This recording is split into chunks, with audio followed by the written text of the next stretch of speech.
In today's video, I'm going to teach you how to change shipping rates in Shopify.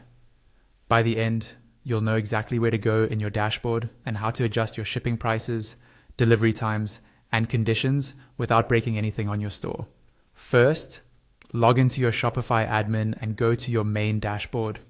This is the home screen where you usually see your orders, products, and store overview. From here, look toward the bottom left of the screen for the settings option and click it.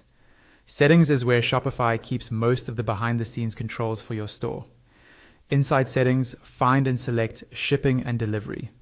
This is the section that controls how your customers are charged for shipping, which carriers you use, and how different locations are handled. On the shipping and delivery page, look for your shipping profiles. A shipping profile is basically a group of rules that tell Shopify how to charge for shipping on specific products or to specific regions. Click on the shipping profile you want to change rates for. This might be your general profile or a custom one you've created for certain products or locations. Within that profile, scroll down to the shipping zones section. Here you'll see the different regions you ship to, along with the existing shipping rates under each zone. Find the specific rate you want to edit, then click the three dots next to that rate. From the small menu that appears, choose Edit Rate. A window or side panel will open where you can change the details of that shipping rate. Start by adjusting the description or delivery time if needed.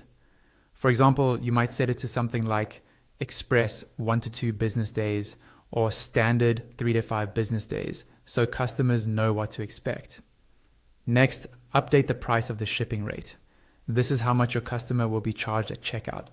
You can increase it to cover higher carrier costs, decrease it to be more competitive, or even set it to 0 if you want to offer free shipping on that rate. Below that, you can decide whether the rate is based on order weight or order price.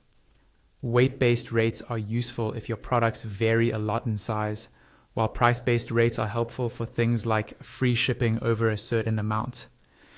Choose the option that best fits your shipping strategy and fill in the minimum and maximum ranges if needed.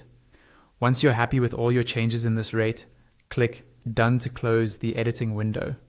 Finally, before you leave the page, make sure to click Save at the top or bottom of the shipping profile.